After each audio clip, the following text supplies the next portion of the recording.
Hello दोस्तों, रीट मुख्य परीक्षा 2023 के लिए आज फिर से आपका भाई आपके सामने मॉडल पेपर 27वां लेकर आ चुका है। और दोस्तों, इससे पहले 26 मॉडल पेपर हो चुके हैं और सभी मॉडल पेपर आपकी रीट मुख्य परीक्षा 2023 के लिए एक रामबाण, एक मील का पत्थर दोस्तों साबित होंगे, क्योंकि कर्मचारी चयन बोर्ड द्वारा बार बार रिपीटेड क्वेश्चनों को दोस्तों बार बार पिछले 10-12 साल में जो क्वेश्चन राजस्थान कर्मचारी चयन बोर्ड द्वारा पूछे गए उन सभी क्वेश्चनों को इंक्लूड कर यह मॉडल पेपर 27वां दोस्तों आपके सामने लेकर आ चुका हूँ।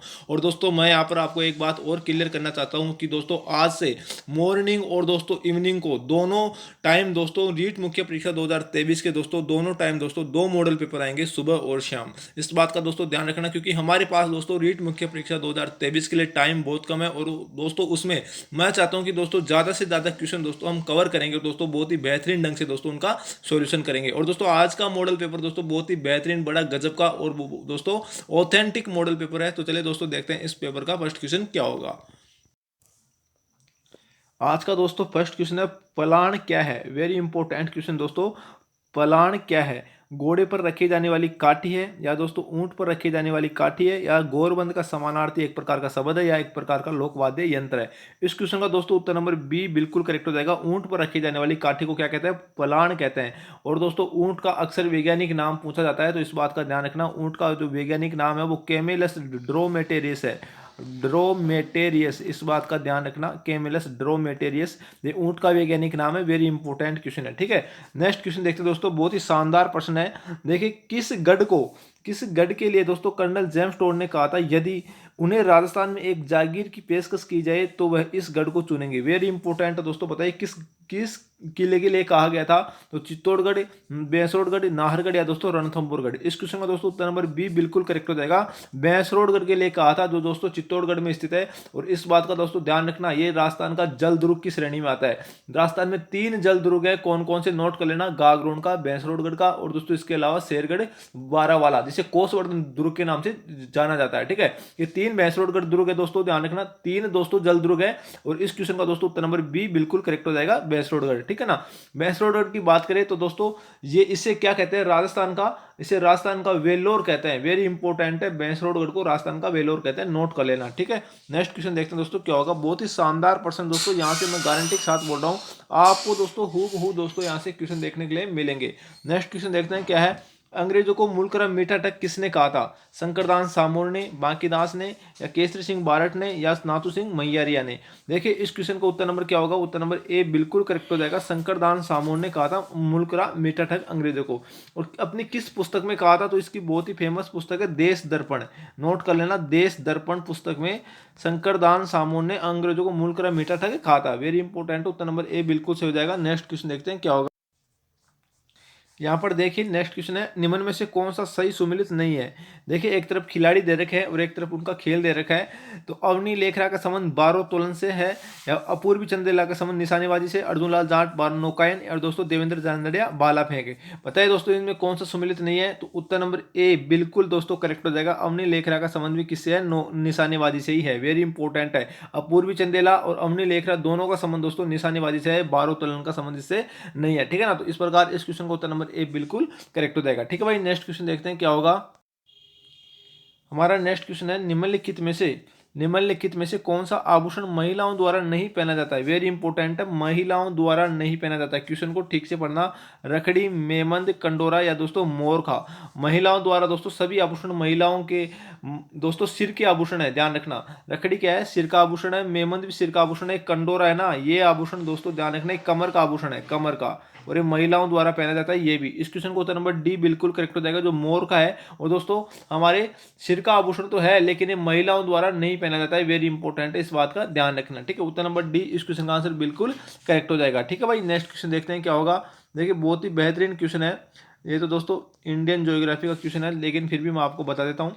देखिए इस क्वेश्चन का आंसर क्या होगा। जो मानस राष्ट्रीय उद्यान है वो दोस्तों हमारे असम में है, असम में, ठीक है ना। मानस राष्ट्रीय उद्यान कहाँ है? असम में। साइलेंट वैली है जो केरल में स्थित है, साइलेंट वैली आ गया केरल में। और जो नागरहोल राष्ट्रीय उद्यान है ये कहाँ पर बताइए। नागरहोल हमारे कहाँ है? कर्नाटक में। और जो ये है ना वायनाड, ये तमिलनाडु में स्थित है, ठीक है ना। तो इस प्रकार इस क्वेश्चन को आप सम्मिलित कर लेना। इस इंडियन ज्योग्राफी का क्वेश्चन है जो दोस्तों गलती से हमारी टेस्ट सीरीज में आ चुका है, लेकिन मैंने आपको बता दिया हूँ। नेक्स्ट क्वेश्चन देखते हैं क्या होगा।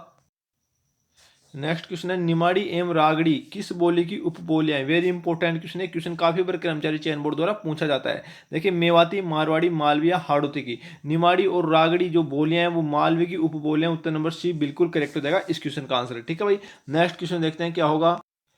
देखिए नेक्स्ट क्वेश्चन है पोपाबाई की पोल नामक पुस्तिका किसने लिखी थी। वेरी इंपॉर्टेंट है पोपाबाई की पोल, ध्यान रखना। भंवरलाल सराफ, जयनारायण व्यास, आनंद राज सुराणा या दोस्तों मथुरादास माथुर। ये किसकी रचना है पोपाबाई की पोल, जयनारायण व्यास की रचना है। वेरी इंपॉर्टेंट, उत्तर नंबर बी इस क्वेश्चन का आंसर बिल्कुल करेक्ट हो जाएगा, जयनारायण व्यास की रचना है। अरे पोपाबाई कौन थी, अक्सर आपको दोस्तों पर्सनली पोपाबाई पूछ ले कि पोपाबाई थी कौन, तो ध्यान रखना ये जालोर की एक शासिका थी पोपाबाई, जिसने जोधपुर के राठौड़ों को दोस्तों मार मार के भगाया था दोस्तों, वही वही पोपाबाई थी। वेरी इंपॉर्टेंट है, इस क्वेश्चन को उत्तर नंबर बी बिल्कुल करेक्ट हो जाएगा, जालोर की एक शासिका थी पोपाबाई। नोट करना, वेरी इंपॉर्टेंट क्वेश्चन है। ठीक है, नेक्स्ट क्वेश्चन देखते हैं क्या होगा। देखिए नेक्स्ट क्वेश्चन है बहुत ही शानदार प्रश्न है। पूर्वी राजस्थान नहर परियोजना से संबंध में दोस्तों निम्नलिखित में से कौन सा कथन सही है। देखिए पूर्वी राजस्थान नहर परियोजना की बात हो रही है यहाँ पर, इनसे संबंधित कौन सा कथन सही है, तो देखते हैं दोस्तों कौन सा सही है। देखिए यह परियोजना पूर्वी राजस्थान के 13 जिलों में पेयजल समस्या के स्थायी समाधान के लिए दोस्तों बनाई जा रही है। बिल्कुल सही बात है दोस्तों, इसमें कतई संदेह की बात नहीं है। इसमें 26 विभिन्न बड़ी एवं मध्यम परियोजना के माध्यम से 2.8 लाख हेक्टेयर भूमि की सिंचाई हेतु जल उपलब्ध कराने का प्रस्ताव है। ये बात भी बिल्कुल सही है। नेक्स्ट देखते हैं नवनेरा बैराज मतलब नवनेरा बांध इस परियोजना का अभिन्न हिस्सा है, आपको मालूम होना चाहिए। ये बात भी बिल्कुल सही है। नवनेरा बांध है ना, ये कोटा में स्थित है और काली सिंध नदी पर स्थित है। ये क्वेश्चन पूछा गया था वनपाल में, वेरी इंपॉर्टेंट है। तो इस क्वेश्चन का दोस्तों आंसर क्या हो जाएगा, 1 2 3, ये तीनों सही है। चौथा दोस्तों गलत होगा। प्रधानमंत्री नरेंद्र मोदी ने हाल ही में इस परियोजना को राष्ट्रीय परियोजना घोषित किया था, इसमें कोई संबंध नहीं है मोदी जी का, तो ठीक है ना। तो इस क्वेश्चन का आंसर क्या हो जाएगा, 1 2 3, ये बिल्कुल करेक्ट हो जाएगा। तीन दोस्तों तीनों कथन इसके बिल्कुल सही है। ठीक है ना, नेक्स्ट क्वेश्चन देखते हैं क्या होगा। नेक्स्ट क्वेश्चन है 1857 के विद्रोह का कोटा में नेतृत्व किसने किया था। एक क्वेश्चन मैंने आपको कितने बार बताया, देखिए फिर से आपके सामने आ चुका है। जयदयाल और मेहराब खां, श्रवण सिंह, जयवीर, राम सिंह तख्त सिंह या दोस्तों मखलू खां या बख्त सिंह। इस क्वेश्चन को उत्तर नंबर ए बिल्कुल करेक्ट हो जाएगा। बड़ा आसान सा प्रश्न था। जयदयाल और मेहराब खां ने दोस्तों कोटा में 1857 की क्रांति का नेतृत्व किया था।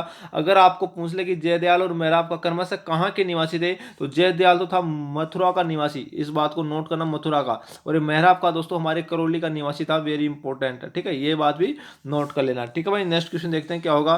देखिए बहुत ही इंपॉर्टेंट क्वेश्चन है। निम्नलिखित में से कौन सा राष्ट्रीय भूवैज्ञानिक स्मारक स्थल सही सुमिलित है। सही सुमिलित पूछ रहा है, इनमें से कौन सा सही सुमिलित है दोस्तों, ये पूछ रहा है। ठीक है ना, तो देखते हैं। सेंद्रा ग्रेनाइट पोखरण जैसलमेर में दोस्तों इनमें नहीं पाया जाता है। ठीक है ना, तो ये तो हो गया गलत है। अकालवुड जो फॉसिल पार्क है, ये दोस्तों क्या पूछ रहा है, मंडोर जोधपुर में जो आकलवुड फॉसिल पार्क है ना, जीवाश्म उद्यान, ये कहाँ स्थित है, ये जैसलमेर में स्थित है, तो ये जोधपुर में स्थित नहीं है, ये भी दोस्तों हो गया गलत है। स्ट्रोमेटालाइट फॉसिल पार्क है जो दोस्तों तलवाड़ा बांसवाड़ा में स्थित है। ठीक है ना, तो ये बिल्कुल करेक्ट हो जाएगा। उत्तर नंबर सी इस क्वेश्चन का आंसर बिल्कुल करेक्ट हो जाएगा। जो दोस्तों महान सीमा व्रंत है, महान सीमा जो व्रंत है, ये कहाँ पर स्थित है, सतुर बूंदी में स्थित है, तो ये भी दोस्तों बिल्कुल सही है। इस क्वेश्चन का सॉरी दोस्तों उत्तर नंबर क्या हो जाएगा, उत्तर नंबर डी बिल्कुल करेक्ट हो जाएगा। जो महान सीमा वंश है वो दोस्तों सतुर बूंदी में स्थित है। इस बात का ध्यान रखना, महान सीमा वंश राजस्थान के दक्षिणी पूर्वी राजस्थान में पाया जाता है, वेरी इंपॉर्टेंट है महान सीमा वंश। और बूंदी और सवाई माधोपुर की पहाड़ियों के सारे फैला हुआ। उत्तर नंबर डी इस क्वेश्चन का आंसर बिल्कुल करेक्ट होगा। मैंने गलती से आपको सी बता दिया था, इसके लिए दोस्तों मैं आपसे सॉरी बोल रहा हूँ। ठीक है, नेक्स्ट क्वेश्चन देखते हैं क्या होगा। देखिए मूसी महारानी की छतरी कहाँ स्थित है, उदयपुर, जैसलमेर, अलवर या जोधपुर में। मूसी महारानी के छत्र की बात करें तो दोस्तों ये अलवर में स्थित है। इस क्वेश्चन का उत्तर नंबर सी बिल्कुल करेक्ट हो जाएगा। मूसी महारानी की छत्र का निर्माण अलवर के महाराजा बख्तावर सिंह की पासवान थी मूसी महारानी, और इसकी स्मृति में इसका निर्माण करवाया था अलवर के महाराजा विनय सिंह ने, इसका निर्माण करवाया था। वेरी इंपॉर्टेंट है, 80 खंभों की छतरी है, इस बात का भी आपको मालूम होना चाहिए। ठीक है, नेक्स्ट क्वेश्चन देखते हैं क्या होगा। देखिए किस रम्मत कलाकार ने महात्मा गांधी को स्वतंत्र वावनी पुस्तक भेंट की थी। वेरी इंपॉर्टेंट क्वेश्चन दोस्तों, ध्यान रखना। स्वतंत्र वावनी तेज कवि जैसलमेरी ने, तुलसीराम ने, फागू महाराज ने, सुआ महाराज ने। वेरी इंपॉर्टेंट है। रम्मत कलाकार दोस्तों कौन सा था इनमें, तो तेज कवि जैसलमेरी का संबंध दोस्तों किससे है, रम्मत नोक लाटे से है, और इसकी पुस्तक है स्वतंत्र वावनी, जिसने महात्मा गांधी को भेंट की थी। अगर आपको पूछ ले कि रम्मत लोकनाट्य कहाँ का प्रसिद्ध है, तो दोस्तों ये नोट करना है, बीकानेर प्लस दोस्तों जैसलमेर का प्रसिद्ध है। कहाँ का, बीकानेर प्लस जैसलमेर का प्रसिद्ध है। इस क्वेश्चन को उत्तर नंबर ए बिल्कुल करेक्ट हो जाएगा। इंपॉर्टेंट क्वेश्चन है, नोट कर लेना। ठीक है, नेक्स्ट क्वेश्चन देखते हैं क्या होगा। देखिए दोस्तों, नेक्स्ट क्वेश्चन है, 13 ताली नृत्य में किस लोक देवता का यशोगान किया जाता है। मैंने आपको कितनी बार बताया कि 13 ताली नृत्य हमारे दोस्तों रामदेव जी की आराधना में गाया जाता है। उत्तर नंबर सी बिल्कुल करेक्ट हो जाएगा। इसकी आराधना में किया जाता है। और दोस्तों, कामड़ जाति की महिलाओं द्वारा मंजीरा वाद्य यंत्र के साथ 13 ताली नृत्य किया जाता है। मैंने आपको कितनी बार ये क्वेश्चन दोस्तों बता चुका हूँ। रामदेव जी को कामड़े पंथ का प्रवर्तक कहते हैं। उत्तर नंबर सी इस क्वेश्चन का आंसर बिल्कुल करेक्ट हो जाएगा। ठीक है, पाबू जी की बात करें तो ये ऊंटों के देवता हैं, रेवाड़ी जाति के इनके अनुयायी हैं। और दोस्तों, पाबू जी का जन्म कहाँ हुआ था? कोलूमंड फलोदी गांव जोधपुर में। इस बात का भी ध्यान रखना। ठीक है, नेक्स्ट क्वेश्चन देखते हैं। तेजा जी की बात करें तो दोस्तों, तेजा जी को कालाबाला का देवता कहते हैं। देवनारायण जी आसीन भीलवाड़ा से संबंधित है, गुर्जर जनजाति की आराध्य देव। नेक्स्ट क्वेश्चन देखते हैं क्या होगा। Institute of tropical medicine and virology कहाँ स्थापित किया जा रहा है। वेरी इंपॉर्टेंट क्वेश्चन दोस्तों। जोधपुर, उदयपुर, जयपुर या अलवर। इस क्वेश्चन का आंसर उत्तर नंबर सी बिल्कुल करेक्ट हो जाएगा। जयपुर में स्थापित किया जा रहा है। रट लेना। नेक्स्ट क्वेश्चन देखते हैं क्या होगा। देखिए, कौन सा आभूषण अंग सुमिलित नहीं है। ठीक है ना। देखिए, मूंदड़ी अंगुली में पहनी जाती है, बिल्कुल सही बात है। और ये जो टड्डा आभूषण है ये बाजू में पहना जाता है। नेवरी पैर का आभूषण है। रमजोल दोस्तों कमर का आभूषण है। रमजोल दोस्तों कमर का आभूषण नहीं है। इस क्वेश्चन का उत्तर नंबर डी बिल्कुल करेक्ट हो जाएगा। रमजोल पांव का आभूषण है, पांव में पहना जाता है रमजोल। वेरी इंपॉर्टेंट है। उत्तर नंबर डी बिल्कुल करेक्ट हो जाएगा। कंदोरा कमर का आभूषण क्या है? कंदोरा। कंदोरा को दोस्तों कमर पर पहना जाता है। वेरी इंपॉर्टेंट है, इस बात का ध्यान रखना। नेक्स्ट क्वेश्चन देखते हैं क्या होगा। ये देख लीजिए दोस्तों, मैंने आपको कल ही बताया था इस क्वेश्चन के बारे में कि राम सैनी संप्रदाय की राजस्थान में 4 शाखाएं हैं। हमारी रीट मुख्य परीक्षा मॉडल पेपर 26 में दोस्तों मैंने इस क्वेश्चन की चर्चा की थी। और देख लीजिए आपके सामने हूबहू दोस्तों एक क्वेश्चन पूछा गया है। ध्यान रखना। राम सैनी संप्रदाय की राजस्थान में 4 शाखाएं कौन कौन सी? साबरा जो भीलवाड़ा में स्थित है, यहाँ ये मुख्य शाखा है। ध्यान रखना, जहाँ का फूल डोल उत्सव प्रसिद्ध है, सापरा भीलवाड़ा का। तो इसके प्रवर्तक कौन है या इसकी स्थापना करता कौन है? तो रामचरण दास जी दोस्तों इसकी स्थापना करता है। ए में आ जाएगा डी।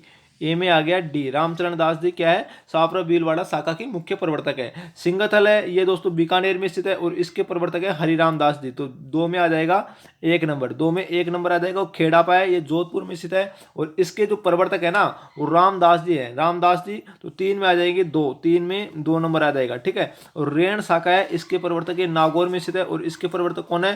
संत दरियाव जी। संत दरियाव जी ये दोस्तों रेण शाखा के प्रवर्तक है। वेरी इंपॉर्टेंट है। तो इस प्रकार दोस्तों आप इसको सम्मिलित कर सकते हो। ठीक है ना। आराम से देख लीजिए, स्क्रीनशॉट ले लीजिएगा दोस्तों। बड़ा इंपॉर्टेंट क्वेश्चन है, स्टार लगा लेना भाई इस क्वेश्चन पर। ठीक है ना। ये क्वेश्चन बहुत बार दोस्तों कर्मचारी चयन बोर्ड द्वारा पूछा गया है। ठीक है, नेक्स्ट क्वेश्चन देखते हैं क्या होगा। देखिए, नेक्स्ट क्वेश्चन है, बीकानेर, जैसलमेर और चूरू राजस्थान के किस कृषि जलवायु या खंड में दोस्तों सम्मिलित हैं। वेरी इंपॉर्टेंट है। अंतर प्रवाह शुष्क खंड में या पश्चिमी शुष्क मैदान में या अति शुष्क आंशिक सिंचित मैदान में या उत्तरी पश्चिमी सिंचित मैदान में। देखिए दोस्तों, इस क्वेश्चन का आंसर बताइए क्या हो जाएगा। इस क्वेश्चन का उत्तर नंबर दोस्तों, उत्तर नंबर इस क्वेश्चन का सी बिल्कुल करेक्ट हो जाएगा। अति शुष्क आंशिक सिंचित मैदान में दोस्तों ये सम्मिलित है बीकानेर, जैसलमेर और चूरू। इस बात का ध्यान रखना। और दोस्तों, कोपेन के जलवायु वर्गीकरण में अक्सर 2 क्वेश्चन तो वेरी वेरी इंपॉर्टेंट है, नोट कर लेना। एक तो सबसे बड़ा कृषि जलवायु प्रदेश, राजस्थान में 10 कृषि जलवायु प्रदेश है, सबको मालूम होगा। और सबसे बड़ा कृषि जलवायु प्रदेश तो इससे कहते हैं फर्स्ट सी के नाम से जानते हैं। फर्स्ट सी को सबसे बड़ा कृषि जलवायु प्रदेश करते हैं। और फोर्थ भी दोस्तों राजस्थान में सबसे छोटा कृषि जलवायु प्रदेश है। इस बात को नोट कर लेना अपनी नोटबुक में। ठीक है, नेक्स्ट क्वेश्चन देखते हैं क्या होगा। हाल ही में राजस्थान में यूरेनियम के बड़े भंडार पाए गए हैं। वो कहाँ पर पाए गए हैं? रोहिल सीकर, सलादीपुर सीकर या दोस्तों आनंदपुरा बूकिया है जो बांसवाड़ा में स्थित है, आमेट उदयपुर में। यूरेनियम के दोस्तों भंडार पाए जाते हैं शेखावाटी के सीकर में। ध्यान रखना, या तो रोहिल सीकर में और दोस्तों खंडेला सीकर में भी यूरेनियम के बड़े भंडार पाए गए हैं। उत्तर नंबर ए इस क्वेश्चन का आंसर बिल्कुल करेक्ट हो जाएगा। सलादीपुर की बात करें तो सलादीपुर में तो दोस्तों पाइराइट पाया जाता है। पाइराइट के लिए प्रसिद्ध है सलादीपुर। वेरी इंपॉर्टेंट है, इस बात का ध्यान रखना। और आनंदपुरा बूकिया गोल्ड के लिए प्रसिद्ध है। गोल्ड की खान है दोस्तों, गोल्ड माइंस दोस्तों आनंदपुरा बूकिया बांसवाड़ा के लिए प्रसिद्ध है। उत्तर नंबर दोस्तों इस क्वेश्चन का यूरेनियम के लिए उत्तर नंबर ए बिल्कुल करेक्ट हो जाएगा, रोहिल सीकर। ठीक है ना। अगर दोस्तों खंडेल आ जाए तो वो भी बिल्कुल सही होगा। नेक्स्ट क्वेश्चन देखते हैं क्या होगा। देखिए, केसरिया नाथ है, केसरिया जी का मेला कहाँ बढ़ता है? तो दोस्तों ये तो बढ़ता है दुलेर में या दादरापाटन में या परबसर या दोस्तों किराड़ू में। इस क्वेश्चन का उत्तर नंबर बताइए क्या होगा। उत्तर नंबर ए बिल्कुल करेक्ट हो जाएगा। ये बढ़ता है दुले में दोस्तों, केसरिया नाथ जी का मेला बढ़ता है। वेरी इंपॉर्टेंट है, उत्तर नंबर ए बिल्कुल सही हो जाएगा। बड़ा आसान सा प्रश्न था। नेक्स्ट क्वेश्चन देखते हैं क्या होगा। देखिए दोस्तों, नेक्स्ट क्वेश्चन है, निम्नलिखित में से कौन सा मंदिर स्थान सुमिलित नहीं है। ठीक है ना, इनमें कौन सा सुमिलित नहीं है देखते हैं। वो वेरी इंपॉर्टेंट क्वेश्चन है, बहुत शानदार प्रश्न है। क्वेश्चन का लेवल देखे, सेम टू सेम दोस्तों ऐसे क्वेश्चन आपकी रीट मुख्य परीक्षा 2023 में आपको देखने के लिए मिलेंगे। देखिए, श्री मंदिर है, जालोर में स्थित है, बिल्कुल सही बात है दोस्तों। यहाँ पर पूछ रहा है सुमिलित नहीं है, इस बात का ध्यान रखना। जो त्रिपुरी सुंदरी माता का मंदिर, जिसे दोस्तों ध्यान रखना राजस्थान में तुड़ताई देवी का मंदिर के नाम से जाना जाता है। तो ये कहाँ स्थित है, ये दोस्तों तिलवाड़ा बाड़मेर में स्थित न होकर दोस्तों ध्यान रखना तलवाड़ा तलवाड़ा बांसवाड़ा में स्थित है। इस बात को नोट कर लेना, कहाँ स्थित है, तलवाड़ा बांसवाड़ा में स्थित है त्रिपुरी सुंदरी माता का मंदिर, जो हमारे मुख्यमंत्री माननीय वसुंधरा राजे की आराध्य देवी हैं। ठीक है ना, इस बात का ध्यान रखना। सुंदर माता भीनमाल जालोर में है, सबको मालूम है। और विभीषण का मंदिर दोस्तों केथुन कोटा में स्थित है। कि दोस्तों कोटा में 4 चौमास शिवालय भी स्थित है, इस बात का ध्यान रखना। ये क्वेश्चन भी काफी बार पूछा गया। इसी कोटा में किशोर सागर तालाब भी है, ये क्वेश्चन भी काफी बार पूछा जाता है। तो दोस्तों इस क्वेश्चन का उत्तर नंबर क्या हो जाएगा बताइए, उत्तर नंबर बी बिल्कुल करेक्ट हो जाएगा। ठीक है ना, ये दोस्तों सुमिलित नहीं है, क्योंकि ये कहाँ स्थित है मैंने आपको बता दिया, बांसवाड़ा तलवाड़ा में स्थित है हमारी त्रिपुरी सुंदरी माता का मंदिर। ठीक है, नेक्स्ट क्वेश्चन देखते हैं क्या होगा। बहुत ही शानदार प्रश्न है। देखिए, मानगढ़ नरसंहार कब हुआ था, बड़ा इंपॉर्टेंट क्वेश्चन है। 13 अक्टूबर 1913 को, या दोस्तों 17 नवंबर 1913 को, या 21 जनवरी 1914 को, या दोस्तों 23 मार्च 1914 को। बताइए दोस्तों इस क्वेश्चन का आंसर क्या होगा। मानगढ़ नरसंहार या मानगढ़ हत्याकांड दोस्तों 17 नवंबर 1913 को हुआ था। उत्तर नंबर बी बिल्कुल करेक्ट हो जाएगा इस क्वेश्चन का आंसर। और ये बांसवाड़ा में हुआ था। कहाँ हुआ था, बांसवाड़ा में ये हत्याकांड हुआ था। अगर आपको पूछ ले कि नीमू चाणा हत्याकांड कब हुआ था, तो नोट करना 14 मई 1925 को नीमू चाणा हत्याकांड हुआ था, और अलवर रियासत में हुआ था। और उस समय अलवर का शासक जय सिंह था, इस बात को भी नोट कर लेना। ठीक है, नेक्स्ट क्वेश्चन देखते हैं क्या होगा। देखिए, नेक्स्ट क्वेश्चन है, पुष्कर झील कितने घाटों से घिरी हुई है। बड़ा इंपॉर्टेंट क्वेश्चन दोस्तों, बहुत ही शानदार प्रश्न है। पुष्कर झील जो हमारे अजमेर में स्थित है, और राष्ट्रीय झील संरक्षण कार्यक्रम के अंतर्गत दोस्तों शामिल है। राजस्थान की 6 जिले शामिल है इस कार्यक्रम में, इस बात का ध्यान रखना। उसमें पुष्कर झील भी है, और ये 52 घाटों से दोस्तों घिरी हुई है। उत्तर नंबर सी इस क्वेश्चन का आंसर बिल्कुल करेक्ट हो जाएगा, 52 घाट। वेरी इंपॉर्टेंट क्वेश्चन दोस्तों। नेक्स्ट क्वेश्चन देखते हैं क्या होगा। देखिए, नेक्स्ट क्वेश्चन है, बहुत शानदार प्रश्न है। ग्रास या जनजाति में गांव के मुखिया को क्या कहा जाता है। वेरी इंपॉर्टेंट है, गांव के मुखिया को मुखी, पटेल, लदवी या कोतवाल। देखिए दोस्तों, यह क्वेश्चन कर्मचारी चयन बोर्ड द्वारा क्या कर दिया गया है, डिलीट कर दिया गया है। क्यों डिलीट कर दिया गया है, क्योंकि उसमें जो ग्रास या जनजाति का मुखिया है उसे पालवी कहते हैं, और पालवी ऑप्शन में नहीं होने के कारण यह क्वेश्चन दोस्तों डिलीट कर दिया गया है। ठीक है ना, पटेल कहते हैं, जो मीणा जनजाति के मुखिया को पटेल कहते हैं, इस बात का आपको मालूम होना चाहिए। ठीक है ना, और गमेती किसे कहते हैं, गमेती, तो भील जनजाति के मुखिया को क्या कहते हैं, गमेती, इस बात को आपको मालूम होना चाहिए। ठीक है भाई, नेक्स्ट क्वेश्चन देखते हैं क्या होगा। बहुत ही शानदार प्रश्न है। देखिए, राजस्थान में पेट्रोलियम उत्पादन क्षेत्र कितने जिलों में दोस्तों फैला हुआ है। बड़ा इंपॉर्टेंट प्रश्न है, काफी बार कर्मचारी चयन बोर्ड द्वारा हूबहू दोस्तों क्वेश्चन पूछा गया है। 9, 12, 14 या दोस्तों 16 जिलों में। देखिए दोस्तों, इस क्वेश्चन का आंसर बताइए क्या होगा। उत्तर नंबर सी बिल्कुल करेक्ट हो जाएगा। 14 जिलों में दोस्तों राजस्थान के पेट्रोलियम उत्पादन क्षेत्र है दोस्तों, इस बात का ध्यान रखना। और राजस्थान में सबसे बड़ा पेट्रोलियम उत्पादन क्षेत्र कौन सा है, तो ध्यान रखना मंगला नाम का जो क्षेत्र है दोस्तों, तेल क्षेत्र है, ये बाड़मेर में स्थित है। मंगला सबसे बड़ा दोस्तों पेट्रोलियम उत्पादन क्षेत्र है राजस्थान का, इस बात का भी आपको मालूम होना चाहिए भाई। ठीक है, नेक्स्ट क्वेश्चन देखते हैं क्या होगा। निम्न में से कौन सा जयपुर का प्रथम जेडर्थ पार्क है दोस्तों, कौन सा प्रथम डेजर्ट पार्क है, मतलब मरुस्थलीय पार्क की बात हो रही है, डेजर्ट पार्क की बात हो रही है, तो कौन सा जयपुर में स्थित है राजस्थान का प्रथम डेजर्ट पार्क दोस्तों। राम बाग है, किशन बाग है, लक्ष्मण बाग है दोस्तों, हरी बाग है। इस क्वेश्चन को उत्तर नंबर बी बिल्कुल करेक्ट हो जाएगा, किशन बाग है। किशन बाग को दोस्तों जयपुर का या राजस्थान का प्रथम डेजर्ट पार्क कहते हैं। वेरी इंपॉर्टेंट, उत्तर नंबर बी इस क्वेश्चन का आंसर बिल्कुल करेक्ट हो जाएगा। ये क्वेश्चन भी दोस्तों ध्यान रखना, आरपीएससी द्वारा जो एसीएफ की एग्जाम लगी थी उसमें भी दोस्तों ये क्वेश्चन हूबहू दोस्तों पूछा गया था। ठीक है ना, तो नोट कर लेना, इंपॉर्टेंट क्वेश्चन है। नेक्स्ट क्वेश्चन देखते हैं क्या होगा। राजस्थान में छावनी मंडल की स्थापना कहाँ की गई थी। चित्तौड़गढ़, भिवाड़ी, ब्यावर या दोस्तों नसीराबाद में। आपको मालूम होना चाहिए कि राजस्थान में एक ही दोस्तों छावनी मंडल है। इस क्वेश्चन को उत्तर नंबर डी बिल्कुल करेक्ट हो जाएगा, नसीराबाद। ठीक है ना, नसीराबाद में हमारे छावनी मंडल की स्थापना की थी, केवल एक ही है दोस्तों। ठीक है ना, इस क्वेश्चन को उत्तर नंबर डी बिल्कुल करेक्ट हो जाएगा। अगर नसीराबाद में आपको ऐसा पूछ ले कि किसने दोस्तों 1857 की क्रांति का प्रारंभ किया था, या कौन सी सैनिक टुकड़ी ने किया था, तो 28 मई 1857 को दोस्तों नसीराबाद में 15वीं बंगाल नेटिव इन्फेंट्री के सैनिकों द्वारा 1857 की क्रांति की शुरुआत की गई थी। वेरी इंपॉर्टेंट है राजस्थान में, ठीक है। नेक्स्ट क्वेश्चन देखते हैं क्या होगा। देखिए बहुत ही शानदार प्रश्न है। राजस्थान में लोकायुक्त के संबंध में, राजस्थान में लोकायुक्त के संबंध में दोस्तों निम्नलिखित में से कौन सा कथन गलत है, ये देखना है हमें, ठीक है ना।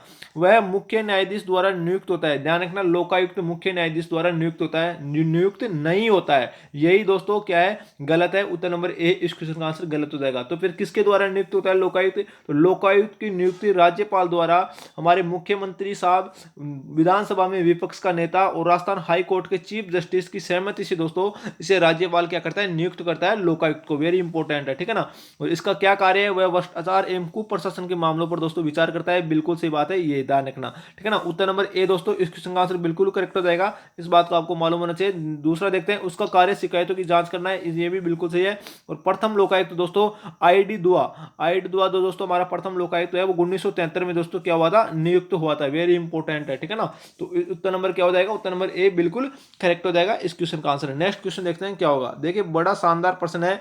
निम्न में से कौन से विधानसभा चुनाव में दोस्तों राजस्थान विधानसभा के सदस्यों की संख्या 184 से बढ़कर दोस्तों कितनी कर दी गई थी, 200 कर दी गई थी। वेरी इंपॉर्टेंट है। दूसरे विधानसभा चुनाव में, चौथी विधानसभा चुनाव में, छठी विधानसभा चुनाव में दोस्तों उपरोक्त में से कोई नहीं। बताइए दोस्तों इस क्वेश्चन का आंसर क्या होगा। तो इस क्वेश्चन का आंसर हो जाएगा छठी विधानसभा चुनाव में। उत्तर नंबर सी बिल्कुल करेक्ट हो जाएगा। 184 से बढ़ाकर राजस्थान विधानसभा में 200 सीटें कर दी गई थी और वर्तमान में भी 200 सीटें ही हैं दोस्तों, इस बात का ध्यान रखना। अगर दोस्तों आपको ऐसा पूछ ले कि राजस्थान के किस विधानसभा में पहली बार राष्ट्रपति शासन दोस्तों 1967 में लगाया गया था, तो दोस्तों आपको करना है चौथी विधानसभा। नोट कर लेना, जो बोल रहा हूं दोस्तों हर बात कर्मचारी चयन बोर्ड द्वारा पूछी गई है। अगर दोस्तों आपको ऐसा पूछ ले कि राज्य में पहली बार दोस्तों ईवीएम मशीन का प्रयोग किस विधानसभा में हुआ था दोस्तों, किस विधानसभा के चुनाव में हुआ था, तो दोस्तों ध्यान रखना 11वीं विधानसभा के चुनाव में प्रथम बार हमारे ईवीएम का प्रयोग हुआ था। इसके अलावा देखो दोस्तों आपको ऐसा पूछ ले कि राज्य में दोस्तों सर्वप्रथम ईवीएम मशीन में नोटो बटन का उपयोग दोस्तों किस विधानसभा में दोस्तों किया गया था, तो दोस्तों ध्यान रखना 14वीं विधानसभा में दोस्तों नोटो बटन का उपयोग किया गया था ईवीएम मशीन में हमारे राजस्थान में, ठीक है ना। तो सबके सब दोस्तों आप नोट कर लेना, वेरी इंपॉर्टेंट क्वेश्चन है दोस्तों, ठीक है। उत्तर नंबर सी बिल्कुल करेक्ट हो जाएगा। नेक्स्ट क्वेश्चन देखते हैं क्या होगा। देखिए बड़ा शानदार प्रश्न है। भारतीय संविधान के कौन से भाग में दोस्तों संघ एवं राज्य के प्रशासनिक संबंध दोस्तों क्या है, संबंध वर्णित है। वेरी इंपॉर्टेंट है, संघ एवं राज्य के प्रशासनिक संबंध दोस्तों वर्णित है, ध्यान रखना, यहां पर नोट करना, ठीक है। तो बताइए दोस्तों इस क्वेश्चन का आंसर क्या हो जाएगा। इस क्वेश्चन का आंसर उत्तर नंबर बी बिल्कुल करेक्ट हो जाएगा। भाग 11 में और दोस्तों अध्याय 2 में संघ एवं राज्य के प्रशासनिक संबंधों का दोस्तों क्या है, वर्णन है। उत्तर नंबर बी बिल्कुल करेक्ट हो जाएगा इस क्वेश्चन का आंसर, ठीक है भाई। नेक्स्ट क्वेश्चन देखते हैं क्या होगा। बहुत ही शानदार प्रश्न है दोस्तों। देखिए बलवंत राय मेहता समिति का संबंध किससे है, वेरी इंपॉर्टेंट है। बलवंत राय मेहता समिति स्थानीय स्वशासन से, राज्य प्रशासन से, केंद्र व राज्य के संबंध से, या दोस्तों राजस्व भू सुधार से। इस क्वेश्चन का बताइए दोस्तों आंसर क्या हो जाएगा। बलवंत राय मेहता समिति का संबंध स्थानीय हमारे स्वशासन से। उत्तर नंबर ए दोस्तों इस क्वेश्चन का आंसर बिल्कुल करेक्ट हो जाएगा। देखिए बात करते हैं बलवंत राय मेहता समिति की, तो दोस्तों आपको मालूम होना चाहिए कि पंचायती राज से संबंधित प्रथम गठित समिति कौन सी थी, तो दोस्तों ये वही समिति है, बलवंत राय मेहता समिति। और इस समिति का दोस्तों गठन कब हुआ था, तो जनवरी 1957 को इसका गठन हुआ था। और सर्वप्रथम दोस्तों इसी समिति ने, बलवंत राय मेहता समिति ने दोस्तों राजस्थान में त्रिस्तरीय पंचायती राज व्यवस्था की क्या की थी, सिफारिश की थी। तो वेरी इंपॉर्टेंट है, इस बात का ध्यान रखना। उत्तर नंबर ए बिल्कुल करेक्ट हो जाएगा भाई, ठीक है। नेक्स्ट क्वेश्चन देखते हैं दोस्तों क्या होगा इस क्वेश्चन का आंसर, ठीक है ना। देखिए निम्नलिखित में से कौन सा विषय भारत के संविधान की 11वीं अनुसूची से संबंधित नहीं है। दोस्तों आपको मालूम होना चाहिए कि 11वीं अनुसूची पंचायती राज से संबंधित है। और उसमें दोस्तों ध्यान रखना 11वीं अनुसूची में कितने विषय है, 18 विषय को दोस्तों वर्णित किया गया है। और इसमें पशुपालन, गरीबी उन्मूलन कार्यक्रम, इस क्वेश्चन का आंसर उत्तर नंबर डी बिल्कुल करेक्ट हो जाएगा, कांजी हाउस, ठीक है भाई। कांजी हाउस इस क्वेश्चन का आंसर बिल्कुल करेक्ट हो जाएगा। ये दोस्तों 12वीं अनुसूची का भाग है, ध्यान रखना 12वीं अनुसूची है ना, उसका दोस्तों भाग है, उसमें आता है, ठीक है ना। तो 12वीं कांजी हाउस है, वो 12वीं अनुसूची का भाग है। उत्तर नंबर डी बिल्कुल करेक्ट हो जाएगा इस क्वेश्चन का आंसर है। नेक्स्ट क्वेश्चन देखते हैं क्या होगा। बहुत ही शानदार प्रश्न है, राज्यपाल से संबंधित है। देखिए निम्नलिखित में से कौन सा अनुच्छेद या प्रावधान गलत, युग्म दोस्तों गलत है, ठीक है ना। देखिए अनुच्छेद 161 में दोस्तों राज्यपाल की समाधान की शक्ति है, बिल्कुल सही बात है दोस्तों, इसमें कतई आपको संदेह नहीं होना चाहिए। बहुत ही शानदार प्रश्न दोस्तों, लेवल का प्रश्न है। अनुच्छेद 167 में दोस्तों मुख्यमंत्री के कर्तव्य है, इस बात का ध्यान रखना। राज्यपाल मुख्यमंत्री को सूचना देगा या दोस्तों मुख्यमंत्री राज्यपाल को सूचना देगा, इस बात का दोस्तों इसमें उल्लेख किया गया है। उत्तर नंबर बी भी दोस्तों बिल्कुल सही है। तीसरा देखते हैं अनुच्छेद 213 में अध्यादेश प्रख्यापित करने की शक्ति दोस्तों राज्यपाल की है, बिल्कुल सही बात है, उत्तर नंबर सी भी दोस्तों बिल्कुल सही हो जाएगा। देखिए बात करते हैं आर्टिकल 165 की, तो उसमें राज्यपाल का अभिभाषण है दोस्तों, यही गलत है, ध्यान रखना, यही क्या है दोस्तों, गलत है, उत्तर नंबर डी इस क्वेश्चन का आंसर बिल्कुल करेक्ट हो जाएगा भाई, ठीक है ना।